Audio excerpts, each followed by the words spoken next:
Tala and welcome back to Breaking Waves. On today's episode, we have a very special guest. He is a long-term friend of the founder and CEO of Bluwave, Martin. His name is Henry Onesemo. He is the owner of Tala, which is a Samoan restaurant in Patumaka. Welcome to the show. Thank you for having me. Really, really appreciate it. Thank you for coming on. You're throwing the word friend there a little bit loose. No. Jokes. Shout out, Martin. I heard you're going to be dogging some people on this episode. No. We're joking. Thank you for coming on. How has business been? Yeah, business is good. Business is good right now. We're at a point I'm at a point where when it's very tricky for me to answer, whether the business is doing good, because I am at the point in my entrepreneurial journey that I can't really define that yet. Yes, the restaurant has won awards. That's good for the restaurant. We've changed the menu a couple of times. The restaurant is getting a lot more bookings than we did the year before, so nice. It's good in that sense. But yeah, it's hard for me to say what's good or if it's not good. I feel like sometimes the only answer I can give is that we're open today. Yeah. We're head above water today. Yeah. As far as this week and next week is concerned, we're open. But I can't really define if it's good or not good. I'm still, I guess, young in business to really determine what that looks like. Yeah, just gotta keep that Samoan spirit going, keep going. And exactly. Yeah. Yeah. Speaking of which, you're born and raised in Samoa. Tell us about it. Tell us what it was like growing up in Samoa. I know we talked and you shared some interesting stories, and I'm like, what the hell? Yeah. But tell us what life was like back in Samoa. Oh my gosh. Life in Samoa is, it's coming from Samoa, it's really hard. We didn't have a lot of things. We were so poor. It's not now. Just kidding. No. I feel like the struggle in Samoa is not that real. It's not real. Like the struggle really isn't that real. At least for me, we always had food. There was a point where my dad was in jail for a little while, but whose dad wasn't in jail at some point or not? No. But it's, it really wasn't that hard. I see all the things that people struggle with over here. For example, I couldn't imagine what it would be like Samoan growing up here in New Zealand, because I feel like that would be hard. Growing up in Samoa, if I went to school in Samoa, for example, all the students were Samoan. They spoke Samoan. All the lessons were taught in Samoan. Everything is Samoan. Where I feel like if I was in New Zealand, I'd be around people that spoke English. That probably is harder. I feel like I probably took it for granted growing up in Samoa, not taking full advantage of my situation back home, because your boss knows I failed school in Samoa. He was the smart one. He was the smart one. Yeah, Martin was the smart one.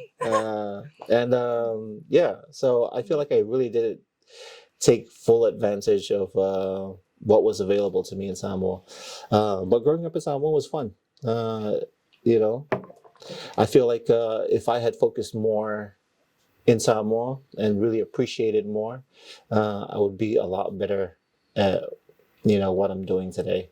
I'd be a lot better person as well. And what was school like? School? Yeah.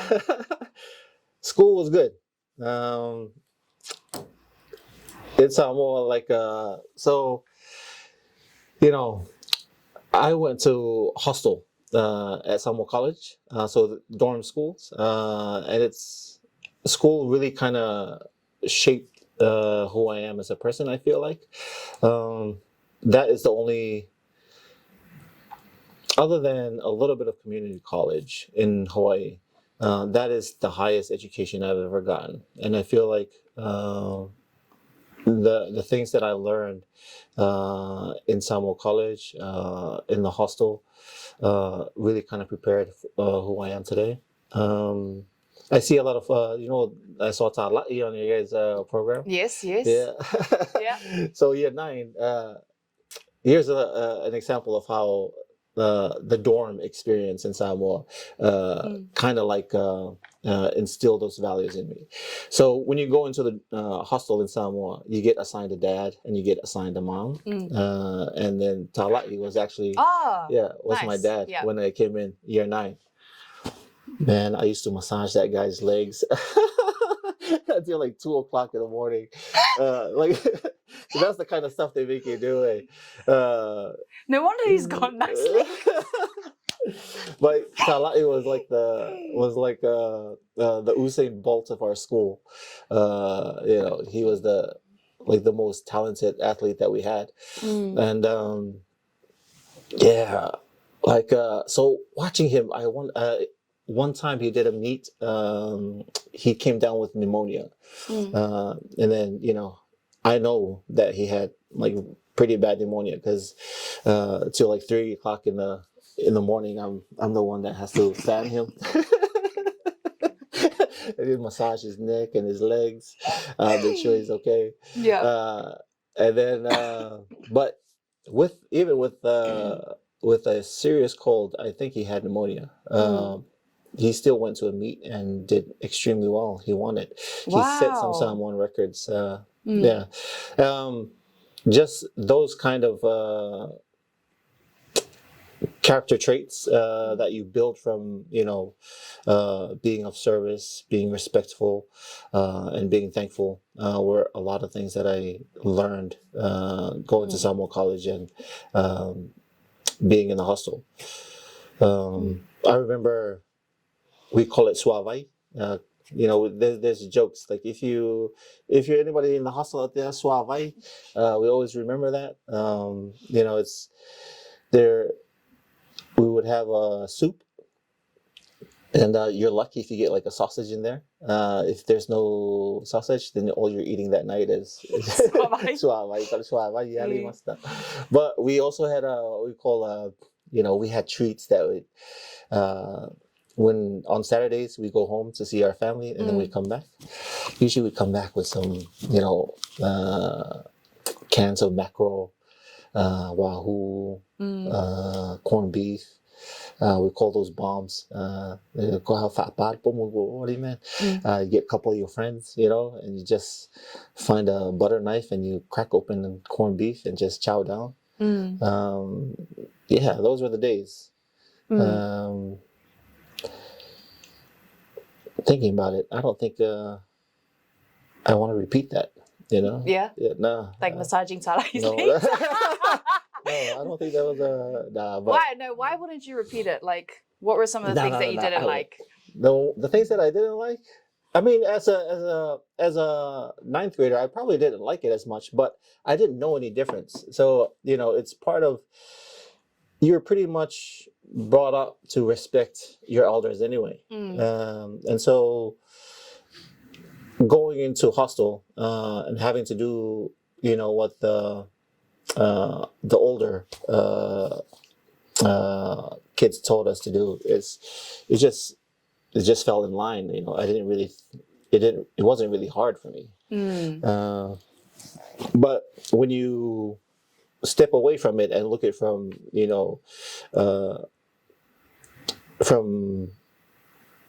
I would say the Western world's perspective. Yeah. Like I know people that I've been in the military with that I know they would not be able to handle life in the hostel in Samoa. Yeah. But I feel like Samoan kids would do well. Like we thrive off of that. We thrive off of service. Being respectful and being grateful. And I still use those 3 things as a pillar of what I use today. Yeah. It's the only thing I actually use because I don't have I can't fall back on Yeah. education. Yeah.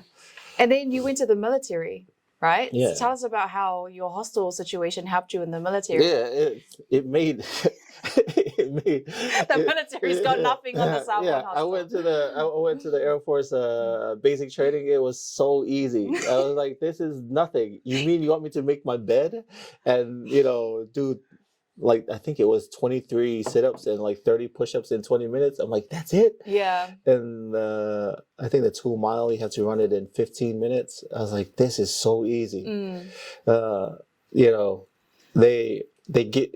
They give out orders and you have to follow them. Like, this seems exactly like what we do in the hostel, except they don't beat us up in the military. Yeah. It's very easy. Then all those the discipline, I guess, is what translates really well. Also in the hostel, you get assigned a job that you have to do and chores. So you have like 5 o'clock in the morning chores that you have to do, and then you have chores that you do after school, and then you have dinner and then study hall. So you're pretty much there's a great regimented schedule that you have to follow. So when going into the military, that's easy. I would do, from my experience in the hostel, I know I would do very well in the military because it's very regimented, or prison because like behind bars or in front of the bars. Yeah. You get to eat at this time, you get to sleep at this time, you cannot do this, and it's free. And it's free. Well, paid by a taxpayer. Well, yeah, that's how that experience in Samoa translated into the military. And then what did you get up to after the military? After the military, I danced for a show in Hawaii. It was more to supplement my income from the Air National Guard. And then, having that other job, there was something circulating about Disney auditions were coming to Hawaii. So, I just auditioned for Disney, and then I got the job and moved to Florida after that. Yeah. That's so buzzy you were for Disney. It was a luau at a Polynesian resort, which was, I thought it was just Polynesian dancing, and then, it was an equity stage. So with that, there were other styles that we had to learn. We had to learn a little bit of jazz, a little bit of swing, some hip hop. And they were trying to, the show that I was in had more of like they had a storyline, they had characters. It wasn't just your regular luau where, from the island of Samoa and then island of Tonga, and then, it had a storyline, it had principal roles, it had so that was fun. I did that for a few years, and then me and my wife decided we actually went to Samoa for vacation, and then we were like, it'd be nice to open a restaurant in Samoa, and we moved to Samoa. We're gonna open a restaurant, and then I forgot that my whole family is in Samoa, so we're like, no, let's go to New Zealand. No. So we're just seeing friends and family. No, I completely forgot. My plan was perfect up until the point that I forgot to factor in that my whole family lives in Samoa. I was like, wait a minute. This is not gonna work. Nah, jokes. How have your values or growing up in Samoa, how has that translated to your work now with Tala? One of the biggest thing about growing up in Samoa is, religion is a huge thing. Again, I don't have a lot of education to fall back on when it comes to what builds me. So my only reference of what builds my character and what I'm using now, is do you know the 7 deadly sins in the Bible? Yeah. So I've actually been on a journey where I found out, for me at least, those are my character flaws. So I'm inherently, or it is my nature to be on the side of the 7 deadly sins. But it's so bad that they call it, 7 deadly sins. Yeah, exactly. Freaking hell. But I'm okay with that. I call them my character flaws. Yeah. So for me, because it was so beaten into us, growing up, what religion is. That's the only thing I can identify as something that's wrong, or not wrong, but that is my nature. Yeah. So, for example, when it comes to making decisions, like I'm inherently, or I'm instinctively choosing the wrong thing, the opposite of the virtue. So I would choose pride over humility. Yeah. So I have to make the conscious choice to choose humility. That for me has been the biggest thing that's helped me so far, is identifying those what my basic character traits are. Greed, sloth, envy, lust, anger, Gluttony. What was the last one again?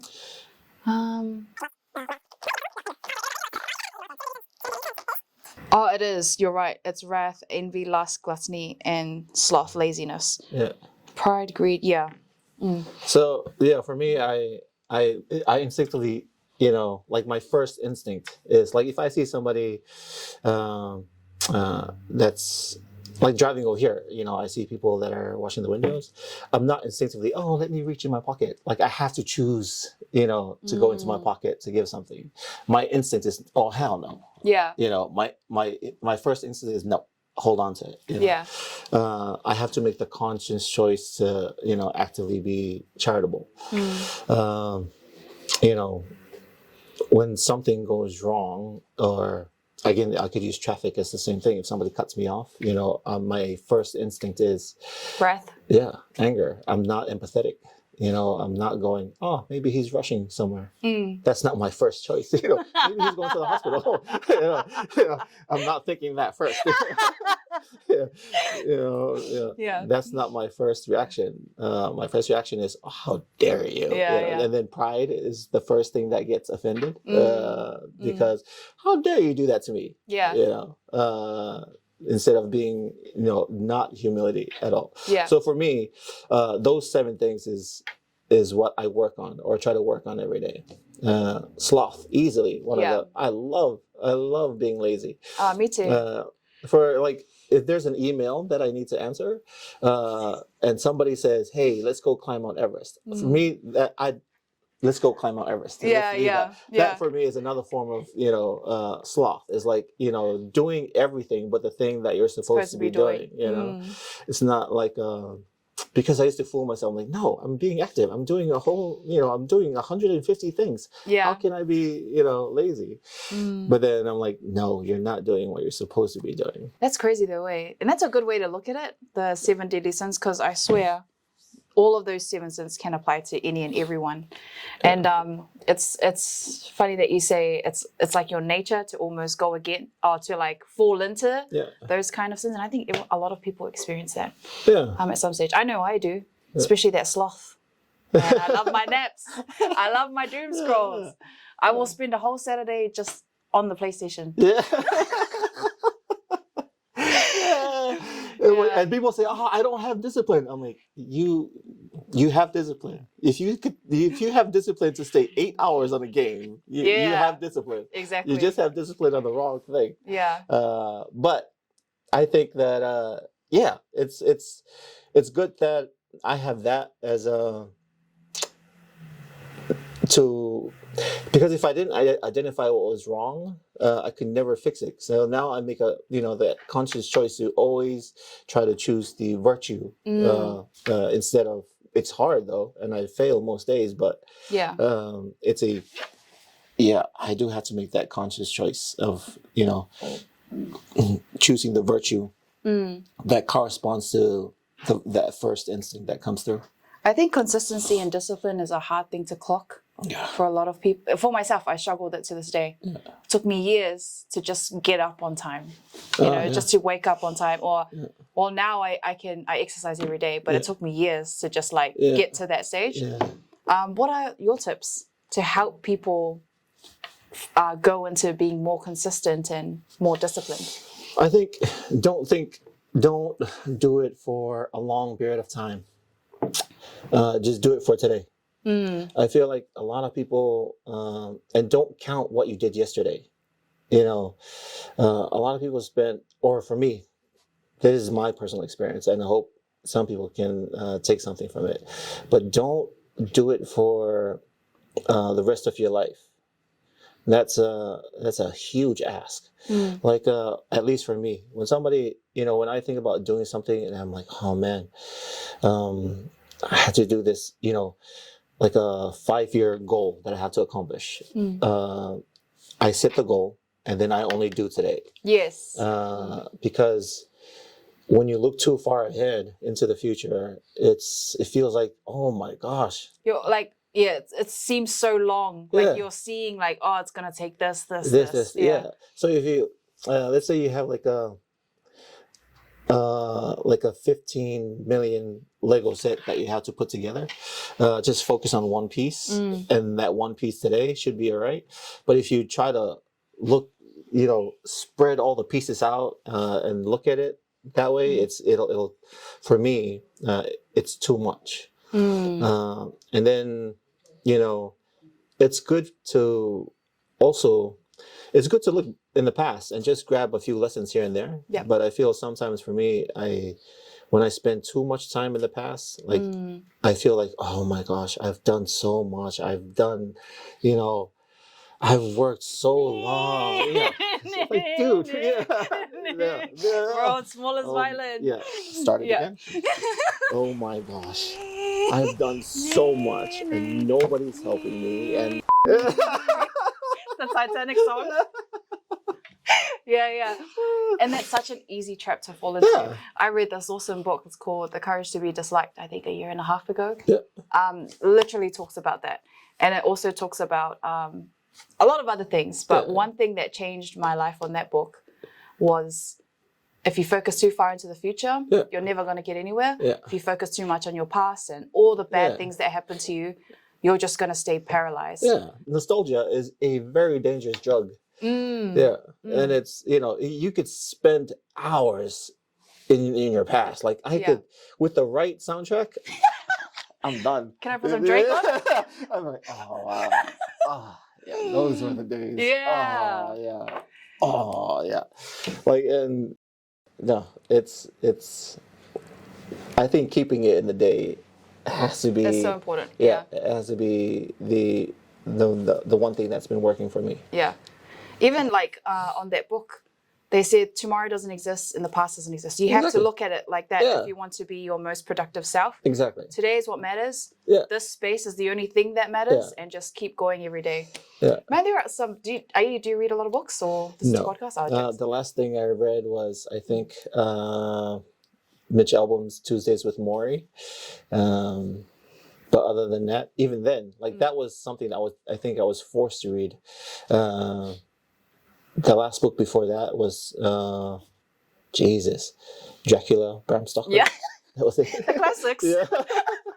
Those are the classics. Yeah. Nah, nothing's wrong with classics though. No, I know. The only reason why I read that was because it was required in school. Yeah, true.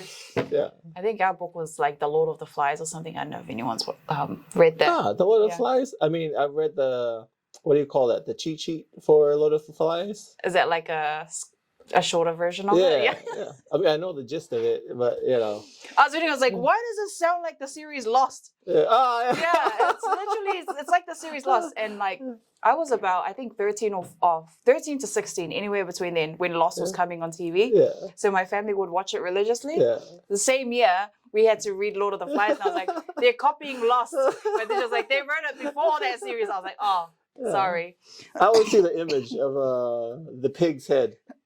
Oh yeah. With the spike and The fork on it, and then the flies around it. Yeah. But yeah, see, that's the reason why I need to work on my character defects, because if I get stuck on the island, I don't want to be killing people and become like a ruthless dictator. At the same time, I don't want to be a doormat as well. I hope that I would choose the right things if that were the case. Because my natural instincts does not serve me well. I think from the Christian theological perspective, that's just sin. Our body's ability to always reject what's good for us. As much as we know it's good for us, we kind of think, but that's a good way to pull through it. You big on personal development? I'm huge. I haven't. It'll be March. So just now, I am 2 years and 8 months, a couple of weeks. Not a couple of weeks. 4 days since I had alcohol. Wow. A little bit less than that, stopped smoking, and then a little bit less than that, coffee. That's so cool. So, I'm slowly getting there. That's awesome. Congratulations. Yeah, it's good. Yeah. So, I'm huge on personal development. Now I'm working towards what's wrong inside, Healing your wounds. Yeah. The hostel wounds. I think you need a public apology now. No. I'm scared to see him. I might go and massage his legs again. Oh, okay, sorry. Have you caught up with him? No, I haven't seen him yet. But I probably would be, fanning his food if he was around. Because I feel like I still carry that kind of respect for those older guys anyway. I actually wish I went to school in Samoa. So I went to school here, but just hearing stories. Well, you're probably like looking at me rolling your eyes. Because it's like, you don't want to get to school in Samoa. No, but it is, I think the things that that happens in Samoa, it's a lot easier to get over. You can get over the things that I went through and a lot easier than the things that you guys had to overcome here, because it's probably a lot more mental than anything. And I don't think I would be able to handle that. Really? I don't think I would be able to handle school over here. I wouldn't understand it. When I first went to the States, I didn't know how to order food, at a restaurant. I can only imagine what it was like to learn algebra here. I still don't know how to do algebra. If I can't handle a menu, multiplication, what? I guess different, it has its different challenges. But in New Zealand, there's a lot of mental health issues with young people. We have one of the highest rates in the world in suicide as well. In New Zealand? Samoa's the same way. Oh, for real? Yeah. Usually around Christmas time. I do have a cousin, Bose, God rest his soul. He did commit suicide. It's rough. It's it's rough. And I know there's families in Samoa that, knows, I think every family in Samoa knows somebody or has been affected by it. We just have to I feel like there's a lot of conversation around, the act, but not so much on the why. Exactly. Yeah. One of my friends, when I was 16, committed suicide. Oh, no way. I know, I was actually 18 at that time when she committed suicide. But she went through just so much. So I'm so happy that New Zealand is kind of chucking heaps of money to mental health. Because man, that was 15 years ago that it happened, and I don't know, just different countries, different struggles, I guess. It sucks. I'm sorry. It's okay. I'm sorry for your loss as well.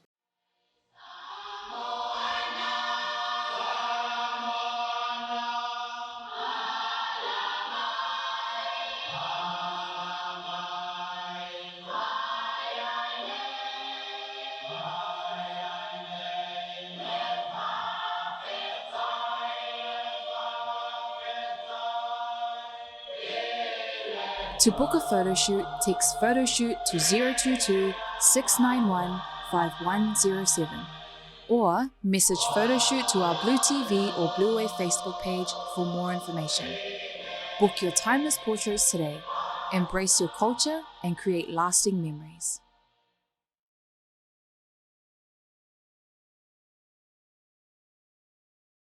So, any plans to go take Tala to Samoa? I think I want to, but I don't think the concept will work there. Yeah. Um, There's already enough Samoan food there? I don't think there is enough Samoan food there. That's the problem. What? Yeah. Oh, it's like mostly Sainga and...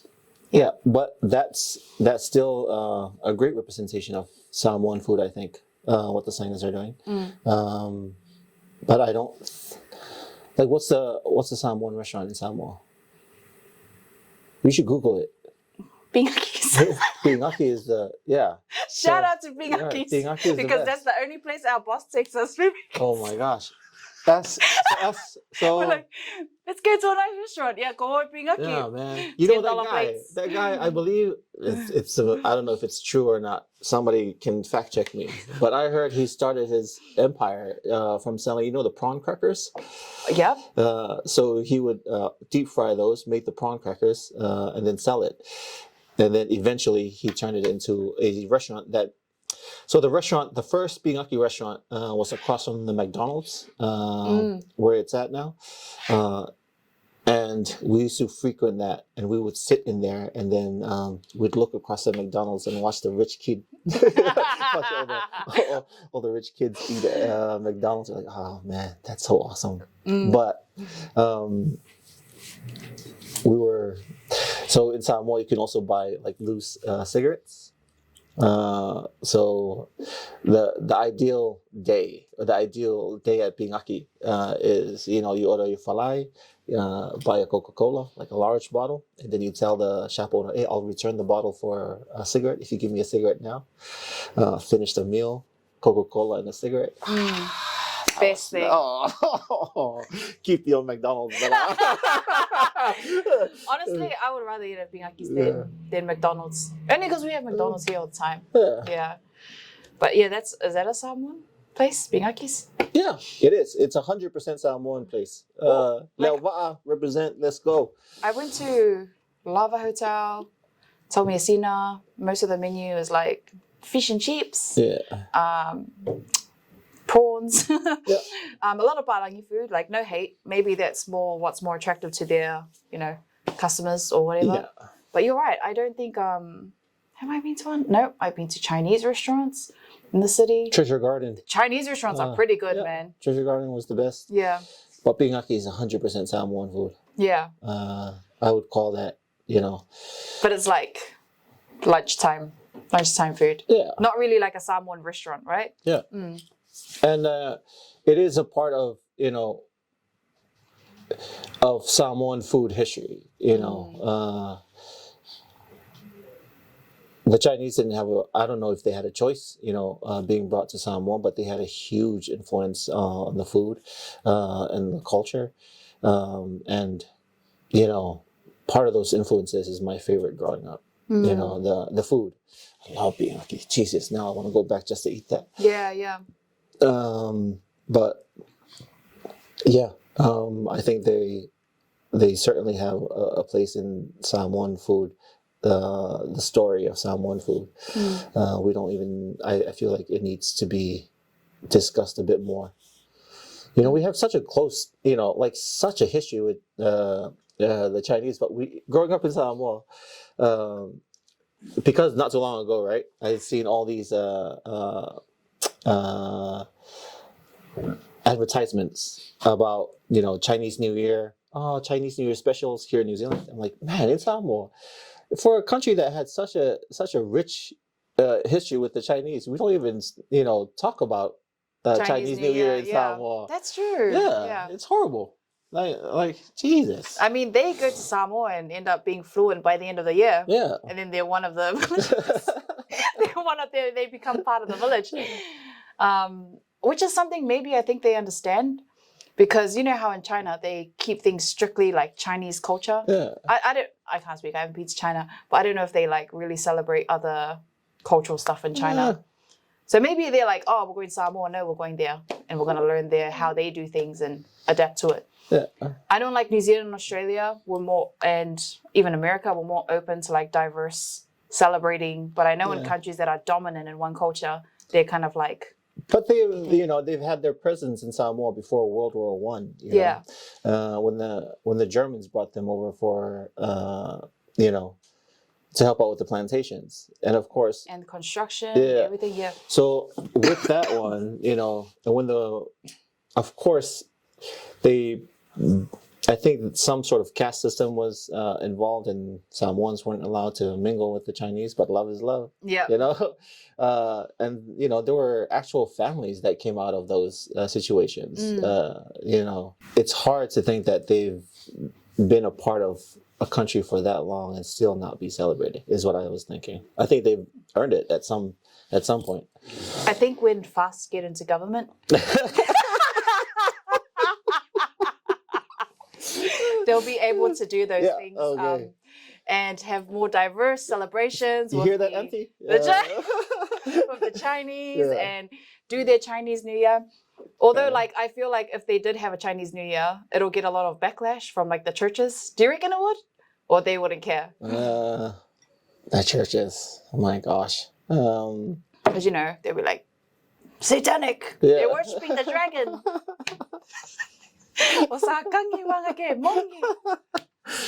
Oh my gosh. Who knows? Who knows what could happen? Yeah. But yeah, with FAST and government, that could happen. But religion. Oh my God. Please, let's not start there. Okay. You don't want to start at religion? No. No. Are you a religious person? Oh, sorry. Yeah, right. No, I'm not a religious person. I do believe that. Are you a spiritual person? Yeah. I do believe they're in a power greater than myself, but I wouldn't say I'm religious. Maybe I'll find my way back there again. There's probably, I can definitely travel, hopefully in the future. I know I can do both. Spiritual can parallel religion as a journey, but at the moment, not so much. Yeah. I'm not religious. I still have some prejudice towards it. Yeah. Growing up, though, you can ask my king, I was, out for visit, out for the road, out on side, I was in everything. Yeah. What happened? What was the pivoting moment for you to kind of have prejudice towards church? I would have to say there's a lot of resentment towards, I guess, giving money to the church is what it is. And I do know that the benefit of it, that's my only problem. Yeah. I think that's where, because I've seen how much my mom dedicates herself to the church, and I've seen how much they give to the church on their time and money and things like that, and I commend that because I can't do that. I wish I was at a place where I'm able to do that, but I'm just not there yet. Yeah. It's that I guess that greed side of me is still something I have to work on. Yeah. Because I'm not as charitable, and I just find it hard.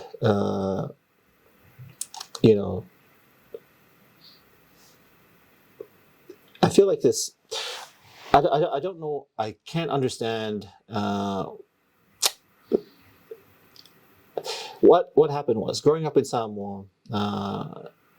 When it comes to, let's say, the alofa for the whaifeau, the guy stands in front of the church and then he reads off everything, what everybody has contributed, whether it's the alofa, the akingae, or the kaulanga.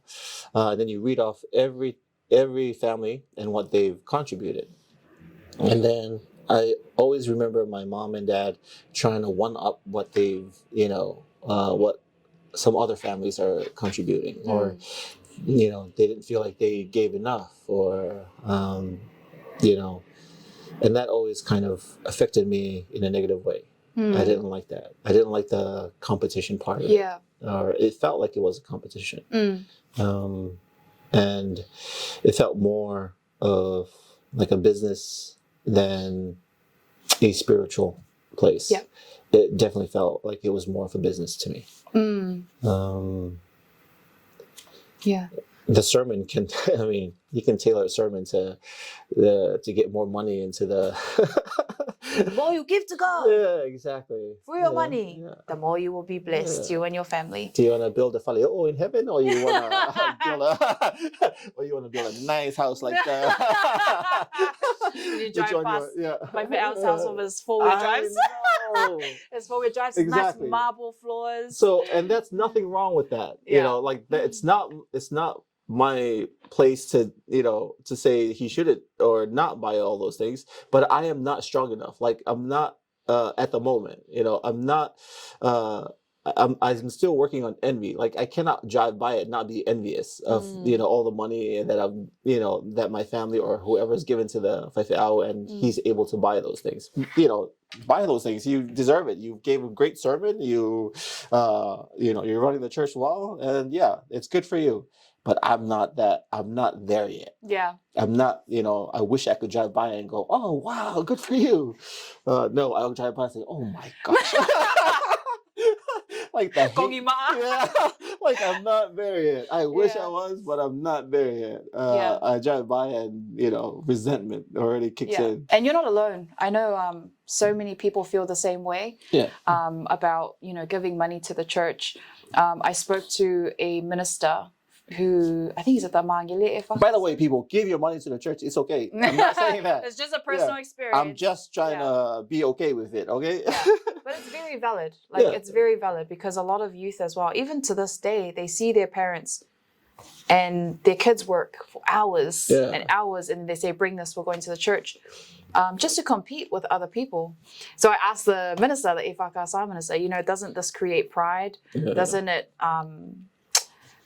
Doesn't it make people want to compete with each other? Yeah. And then he actually brought up a really good point that a lot of things incite pride.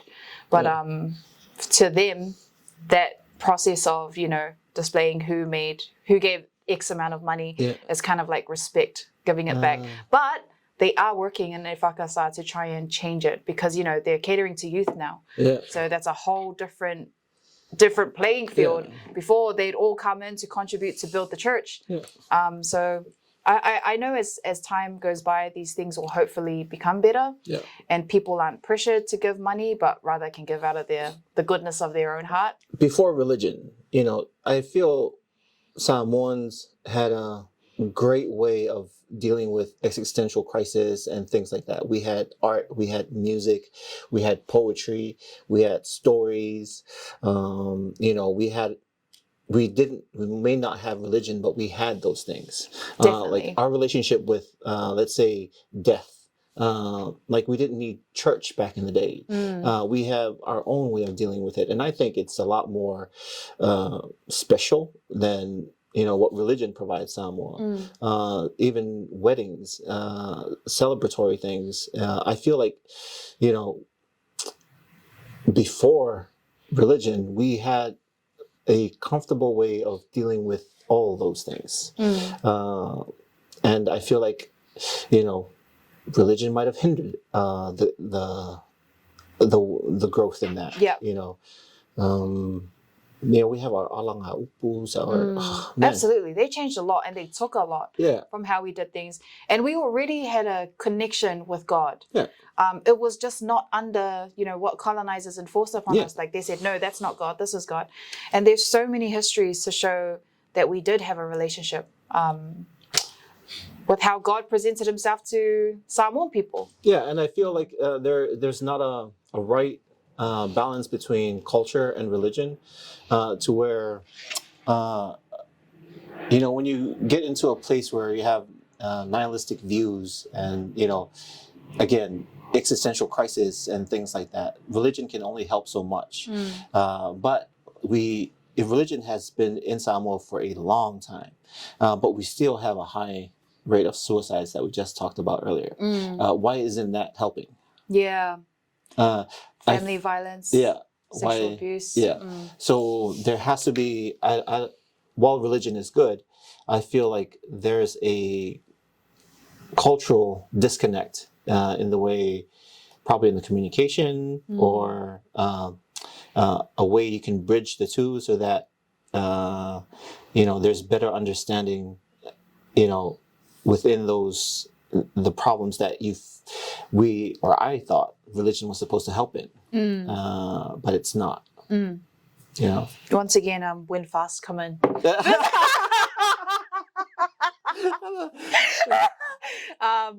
No, I'm just kidding.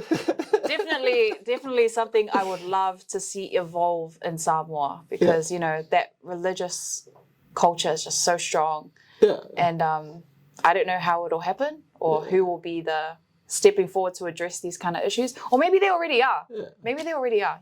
And speaking of fast, I'm not really up to. Sorry, Yeah, that's all I right. keep moving this. You can take it with you. I'm not really up to the political landscape of Samoa, but growing up though, the politics and Samoan culture always had a way of being able to coexist. Yeah. So like a system that is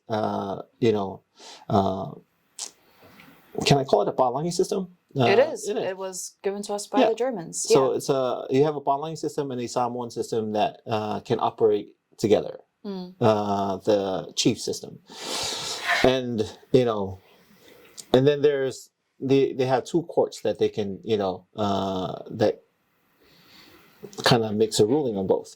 But I feel like religion needs to probably have the same kind of approach to the culture, so that there might be Samoan methods that we have forgotten about that could probably work. Not cannibalism, but I think that would work too. I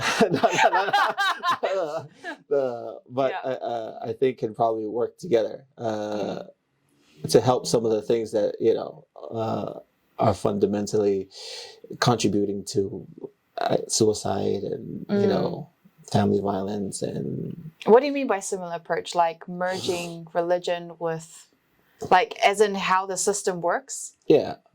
Like, for example, sorry, I'm just trying to connect it here. Like, how would you see that happening with religion and culture? So, man, I knew I shouldn't have skipped that class. No, I just no. I think that's a question for a far better mind than mine to answer. Because I definitely can't. Totally good point, though. Yeah. But there has to be. There's got to be a way, because if the same problem has been, is still there. Yeah. Why is it not working in Samoa? I mean, even the current government have difficulties like with merging culture and government. Yeah. And like international people are looking in like, why is this happening? It's such a complex thing to understand. It's never really that simple. So I always get kind of like annoyed when international media who don't understand the cultural elements of Samoa come in with their, pieces about, whatever it is, and trying to put a narrative upon Samoa. That's what I find annoying the most, but it's never easy to understand. A word that I see thrown out a lot is, and it's very, I don't know, it's both a Samoan way, and it's both so okay, I'll put it this way: the word corruption, right? Let's say bribery. In Samoa growing up, on pass saying Exactly. So it's a gift, it's your bus fare. But it's now bribery. Exactly. So I don't know. It's been working for a long time. The system has. I feel like the wheels were turning that way for a long time. But I don't know what it's like now. It looks as if that kind of system they're trying to stop that kind of system, but I feel like it's hard.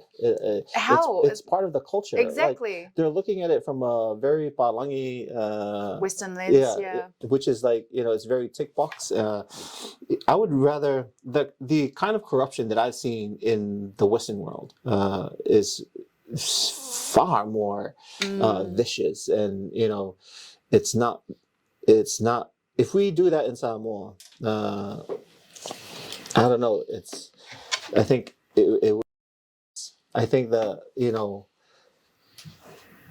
oh man, I think I saw on the Observer the other day the guy that whoever manages the portfolio for the airport borrowed a tent for his, that's such a Samoan thing to do. Like, my man said, my tent's gonna find it if I love it. And It's even like- even conflict of interest Yeah. that doesn't work in, well, yeah, I guess maybe from another village, but like we're really, like, people from different villages are related in one way or the other. So there's a lot of methods that Palangi use that doesn't apply in Samoan culture. Yeah. I want to see more discussions about this, to be honest. It's not gonna work. Like, I feel like it's not gonna work. Like, because as much as we're educated that is wrong, it feels right, at the ground level. Inside, like, if me growing up in Samoa, you're supposed to do that.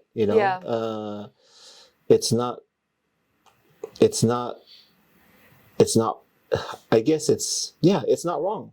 I don't know why I think like that, but yeah, that's all right. But it seems like it feels there's an inner struggle to saying that bribes are wrong, because it falls under bribery. Yeah. What they're doing falls under a certain category, like a certain tick box, and then you're like, oh, but is it really though? Yeah. I think to us it's like not. It's in our culture. Yeah. Man. Cuddle fight. I wish I was a policeman back in the day. Yeah. And also, like, our land is mostly owned by the people. Like, if you come to New Zealand, right, I think Māori have less than 10% land ownership. And most of it is, privately owned or owned by the government. In Samoa, most of the land is owned by families. Yeah. And I guess the government owns about, 8 to 11% of land. And if you go to countries like, like China, all of their land is owned by the government. And I don't think Samoa will ever be in a position where the villages would ever give that land to the government to handle those resources for the betterment of everyone. And so it's like, is it good? Is this government good for something? I mean, you've seen what's happening right now. You're seeing what's happening right now and how easy it is for people to get away with, like, corruption in a government system. And so, you know what, though? Growing up, because my family, we're originally from Malu, right? If it wasn't for Facebook and social media, like, we would never know what's going on in town. Like, we would never know what's going on in town. Like, we would be in the back just playing rugby games or cricket, but we wouldn't know what's going on out there, or even be, have the audacity to be offended by what's going on. It's there's one thing to be, that's another thing I'm very interested in, or not interested in, but it's very fun for me to watch, is like Western politics. Like, for me, I think by the way, the first time I ever voted was here in New Zealand. Who'd you vote for? Nice try. Damn it! You were so quick too, eh?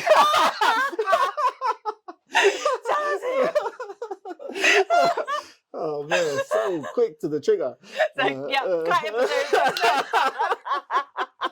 This episode is proudly sponsored by BlueNet, which is an internet service provider company that is dedicated to delivering high-speed, reliable, and affordable broadband across Aotearoa. They take huge pride in their customer care and customer client services, and they are Pacific-owned and focused as well. So if you'd like to join, call this number here or visit www.bluenet.co.nz.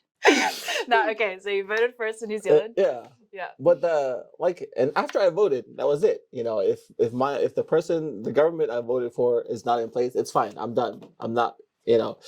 But I love that.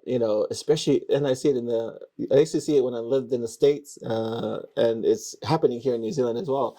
It's just people just carry it on for the whole 3 years. Like the just let it go, dude. Like, once you voted, that's it. There's nothing more you can do. You tried your best. That's it. You've done your part. Whoever comes into government, either you support them or don't complain. You did what you tried. It didn't happen. Move on. But there's such outrage. Like that I can't seem to attach myself to. And I feel like I'm missing out on, the outrage because I love anger. Okay, let's play into your rap. Yeah, Today, I really wish I could play into the outrage that, that people carry on, is it possible to just wait till the next election comes around and we try again? Yeah. Because I feel like there's such a, like almost like rooting for sports teams kind of mentality. Yeah. Beating our chests and, rally around it, us against them kind of mentality. And then I feel, we lose a little bit of humanity when we get into those, Absolutely. because now yeah. I wish I could get into that. No, that's true. And I like you, I like wrath. Yeah. I don't like it, but I feel like it's an area that I can navigate better than other people. So, like politics, for example, a lot of people would look and be like, it's too stressful. Like, I can't. Yeah. And I'm like, nah, this person did this. Like, I enjoy it. It's like my kind of sport. Yeah. I shouldn't call it a sport because, you're playing with people's lives. It takes me.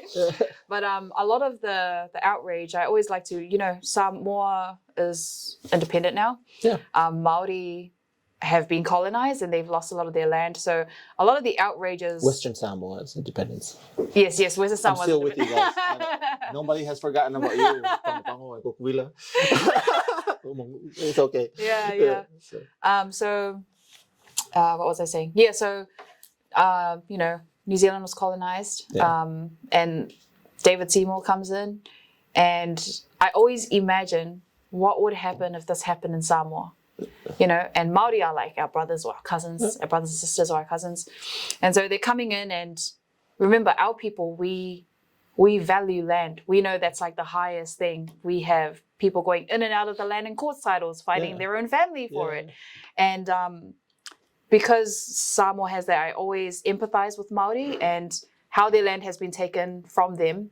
And so when politicians come in with bills that say, hey, look, this land's not going to belong to you, it's going to belong to the rest of us, when Māori have literally like less than 10% land ownership. Yeah.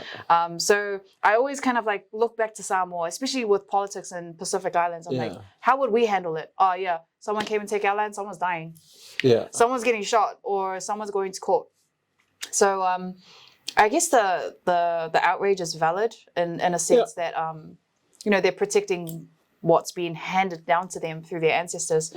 But it is a very divisive place to be. Yes. I agree with that. Very divisive. Do you think the wheel will turn into the Māori favor in time? I hope so.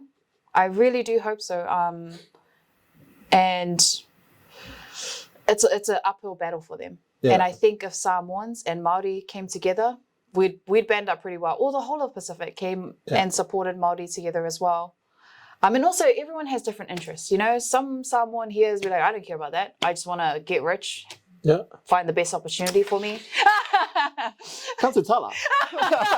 It's a beautiful restaurant right now. No. Just want to get rich, live life, enjoy. Yeah. And then there's people who are just like, no, we just want to have a simple life. Working 9 to 5 away from our kids is too much it's dividing the family. So everyone has different interests. But for me, I'm like, a slow life is a good life. Yeah. I think greed is so advertised. do you want to be the richest millionaire? Are you a little bitch? Yeah. Get up every morning at 5 a.m. Who's gonna carry the boat? Who's gonna carry the boat? Are you gonna carry the boat? Yeah, No. look at you, loser. You're not even a millionaire. Like, You see this content all the time, right? Yeah. And I'm not gonna lie, I play into that shit. I'm like, okay, but it just helps me get up. Like, okay, I'm gonna get up and do what I need to do today. Yeah. But it's been driven so hard in Western society, we've forgotten how to be human, almost Yeah. in a sense, because we're all going after greed. We Yeah. want more. When literally you could survive on a simple, piece. And that's just me, though. What are your thoughts? No, I mean it's true. It's it's a hard for me.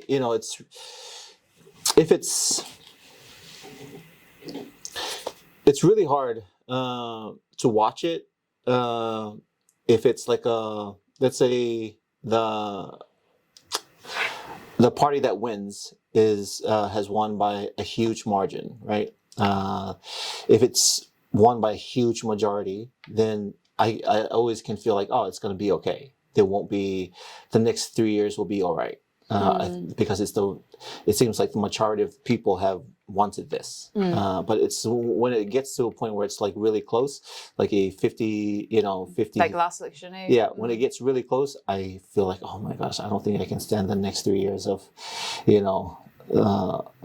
people arguing. It's just like my childhood trauma. Like Jesus Christ, I know it's gonna be a rough, because when it gets too close like that, like a really close election, that half of the country is fucking mad and the other half is excited. Yeah.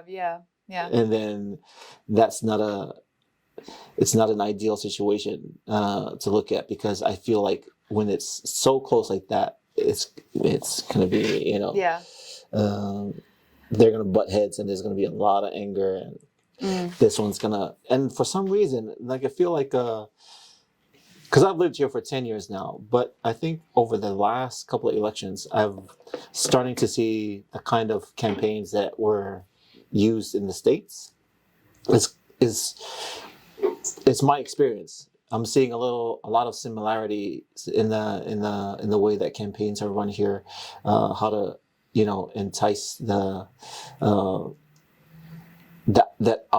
outrage. I feel like most of the campaigns are inciting outrage to get excited instead of just genuine excitement for the candidate. They're using outrage for the candidate to bring in the votes, which is a lot scarier. I don't think it's something New Zealand should follow through with. I don't think they should keep doing this, because I only see bad things happening if they keep trying to use that social media algorithm of outrage baiting. Rage bait. To get people into the voting booths. It's a really bad way of doing politics. Campaigning as well. Yeah. And like, I've been like in the National Party. I wasn't like an MP or anything, but I've participated, I've been to meetings. That's just normal part of politics. They plan all of those rage bait, those strategies to attack. They pay hundreds and thousands of dollars to people to do it. Yeah. So this is all planned. Yeah. And we're here just eating it all. Yeah. We're just eating it all up. But I agree with you. It is very aggressive. I think they're activating the wrong people, or activating the worst inside people. The worst of what's inside people, which is, I don't think it'll be sustainable. I think it's only going to get worse. Yeah. And you get angrier and angrier and angrier, and it's going to be. I don't think it's a good place to be. Politics is a whole nother realm. But what about you? What are you looking forward to this year? I know you don't look too much into the future, but what's the plans for this year? As far as the restaurant is concerned, I want my numbers to go a little bit higher than what it was last year. It's hard for me to lay out my plans because I know people out there are going to copy it, and then no, I'm just kidding. No, no. I was gonna be like, get your pen and paper. Yeah. No. Yeah. My plans, the ideal situation for me is I win the lotto, I go back home, and that's my plan. Invest in the lotto. I hear they're very charitable. No, don't gamble, guys. It's a sin. You know what would be funny though? See, my ultimate goal, and I don't want to come off as this guy, but to be fair, to be completely honest, my ultimate goal is just to work on those 7 things.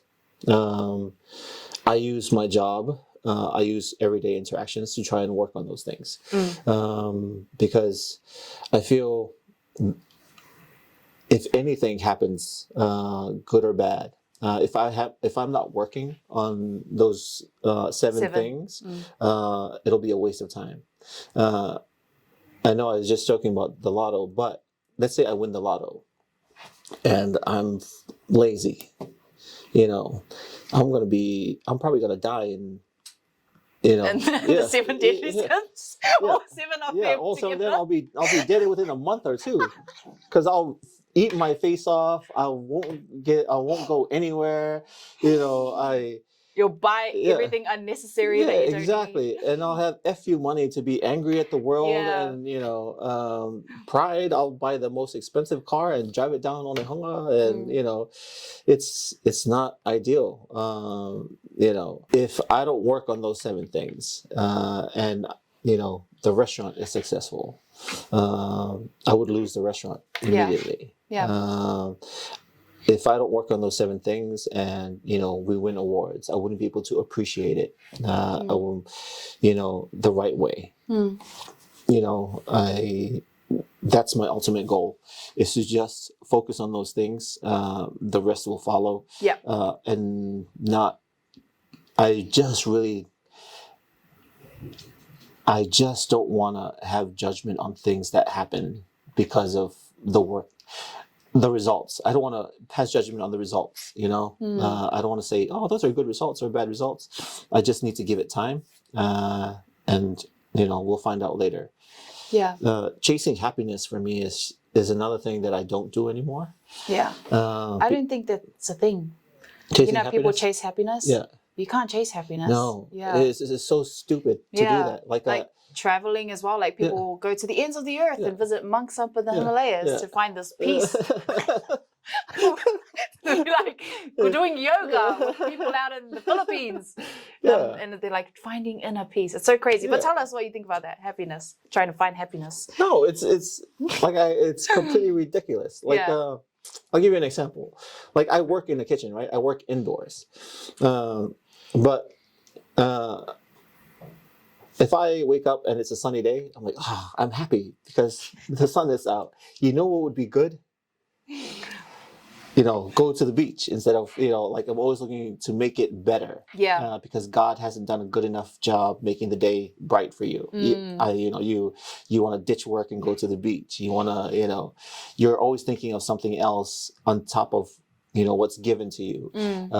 Instead of just enjoying what's in front of you. What's in front of me, because you're going to be indoors in a few minutes, and then you won't see it again. But chasing happiness is it's a ridiculous thing that I used to do. I want to, if I do this, I'll be happy. If I get to this point, instead of just focusing on the job, I've gotten to a point now where I know if I wake up and I'm not sad, that's a win. That's good to go. We're on the plus side. Don't go looking for happiness, because I've had times where I've woken up and sad. I don't want to get out of bed. I know what that feels like. So I don't want to waste my time chasing something that requires energy, that it's taken away from a chance to appreciate what I already have, to be grateful. And chasing happiness is expensive. If it's not expensive on your bank account, it's expensive on your mental well-being. Like I used to do the same thing, maybe if I find a boyfriend, I'll be happy. Never happened. Or maybe if I, get to a position where I have a podcast and I'm online, I'll be happy and I'm in business. I mean, I got there, but like what I was imagining before I got there was like fireworks, you know, like I'm freaking happy. But there was still stuff I was going through. How about wanting to go viral and make you happy? That wasn't part of the package. That wasn't part of the package. I feel. God, please make me go viral. Guess what? Viral. God has a funny way of working it. God has a funny way of working. New Zealand Samoa's experience. You know what though? You know, y'all need. There's just a take on like a. It's. I want to speak to the Afakasis. You're not the only ones, okay? Yeah, there's real Samoans that are not serving their families. Yeah. I am one of those guys. You know, I'm guilty as charged. Yeah. You can even ask my mom always say, "Idea mas apa singi mai fala vela vele fai au leva a few fai aku a kongi fia kau sanga de la fonga mai se kupe." Yeah. You know, I'm one of those guys. I don't contribute to the church. I don't contribute to the Fala Velaves, but I do have the audacity to open a Samoan restaurant. You know, I am entitled to think like that. But I'm okay with it. Yeah, you know? yeah. I'm okay. I'm comfortable with that. You know, and definitely not. You know, I don't think it's just Fakasi people that do it. You know, because I do. You know, I'm Samoan born and raised. Yeah. You know, but you know, I fall into that category as well, and I wasn't offended by that. Yeah. Well, you know. I mean, At if all, you're I was not, easily yeah. offended, you're easily manipulated. So that's how I see it. But it was in the context of being in spaces where you have an influence to serve others, but you use the Samoan card and switch in and out of being Palangi in Samoa, but you don't give back to the people that money is for. Yeah. And it's such a huge conversation that short 3 minutes can barely cover it. I reckon like people could do a lecture on it. Yeah. And it's you know, it's a great take because for me, it's a great take on me and you know, my journey because I have you know, brothers in Samoa that are serving, you know, their families, their villages, my mom and dad. My dad just, you know, passed away last year and that was the first time I contributed to the family. Was for that funeral. Yeah. And there's another recent time my mom has asked for money for so that we can build like you know, those layered tombs. And I said no, I wouldn't do that. But I would send money for her. I just send money for her birthday. You know, like I choose which parts I serve, and I feel like I'm fortunate to do that because you know. I'm the only one in the family that speaks out like that. I have my brothers that are there that, you know, they do it without asking.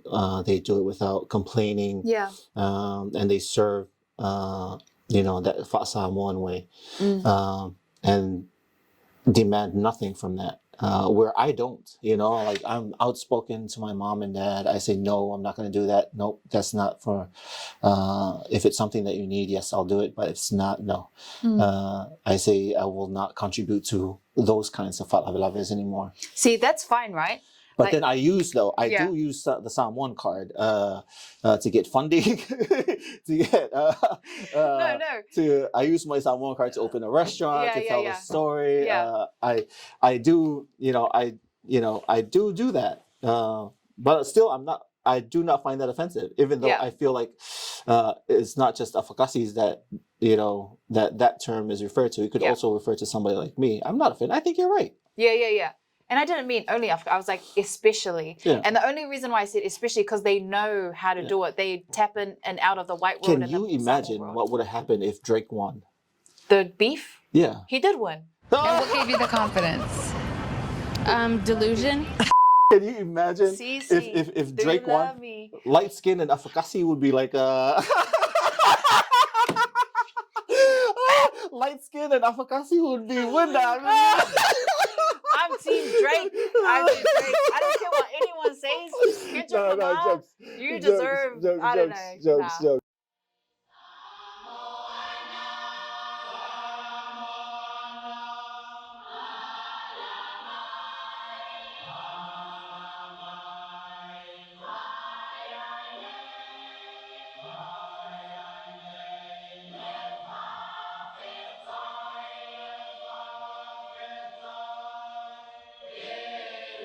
To book a photo shoot, text photoshoot to 022 691 5107 or message photoshoot to our Blue TV or Bluwave Facebook page for more information. Book your timeless portraits today. Embrace your culture and create lasting memories.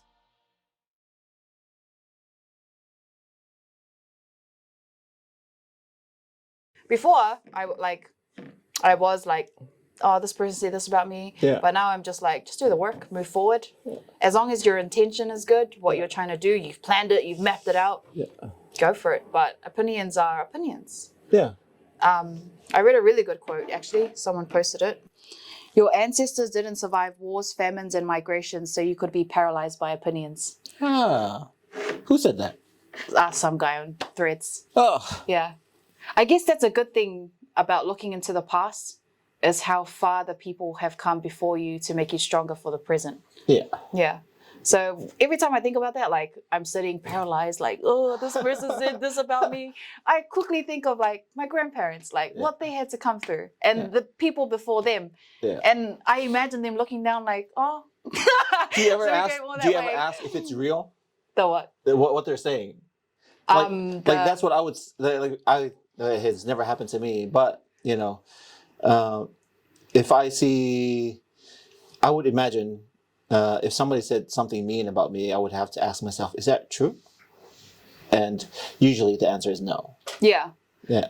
Well, I mean, I know myself now. Exactly. So because I know myself, these people who don't even know me trying to make me believe something about myself, I kind of just brush it off. Yeah. Like, that's not who I am. I found a good one for you. So All right. If it's endurable, then endure it. Stop complaining. Marcus Aurelius. Oh.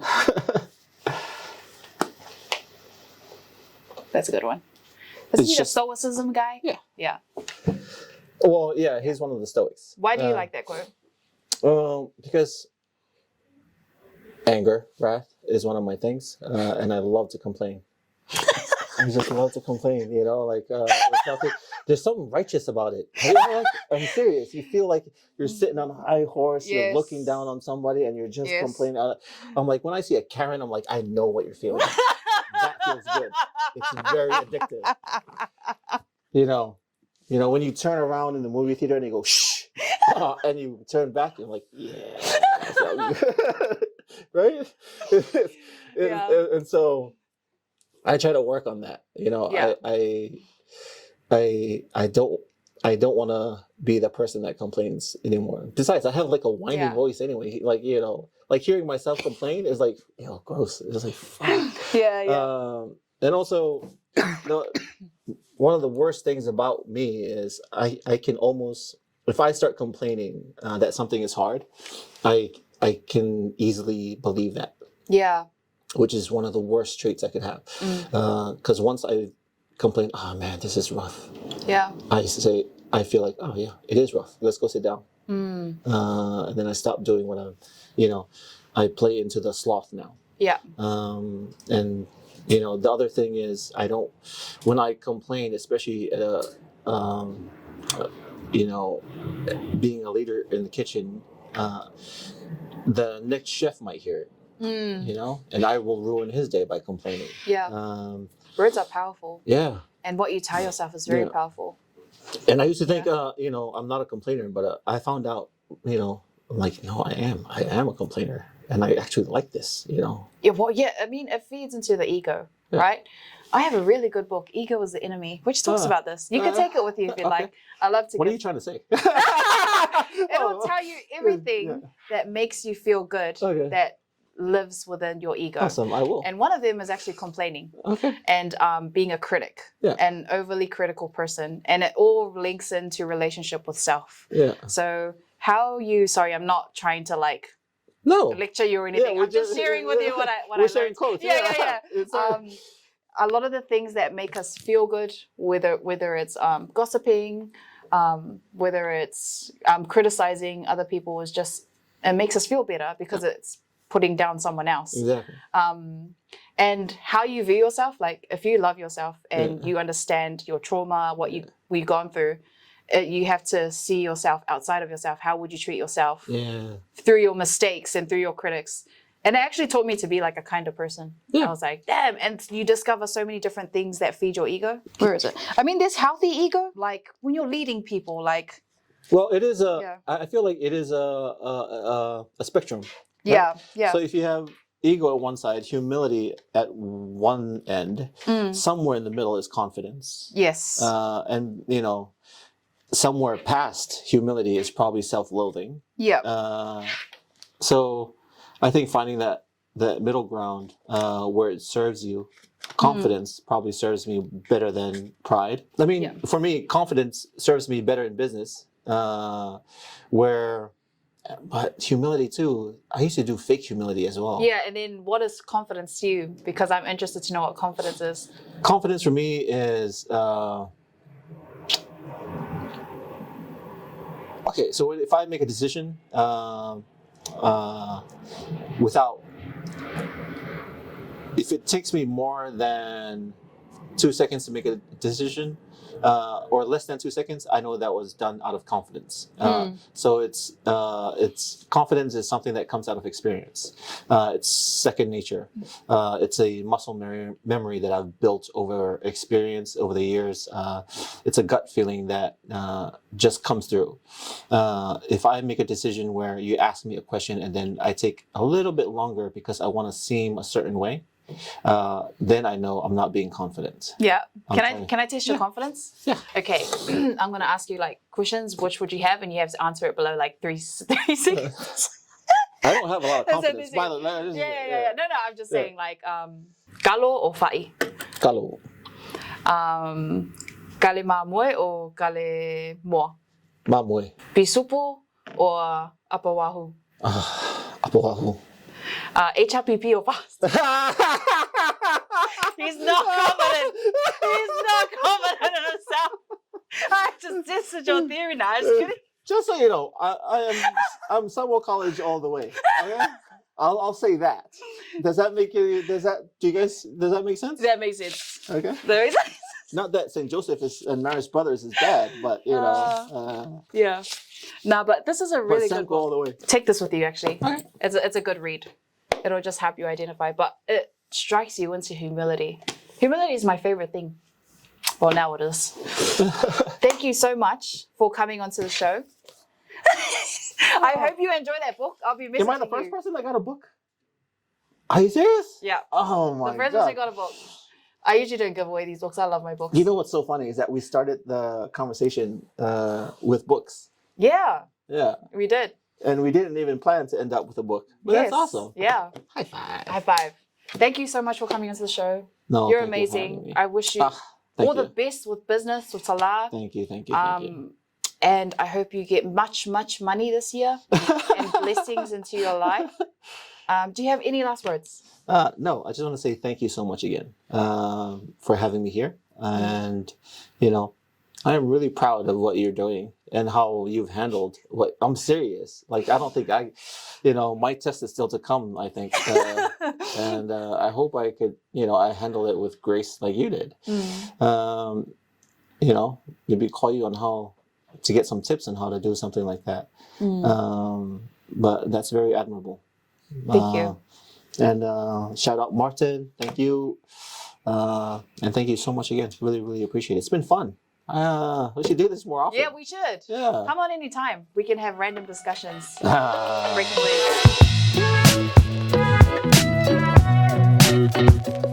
waves.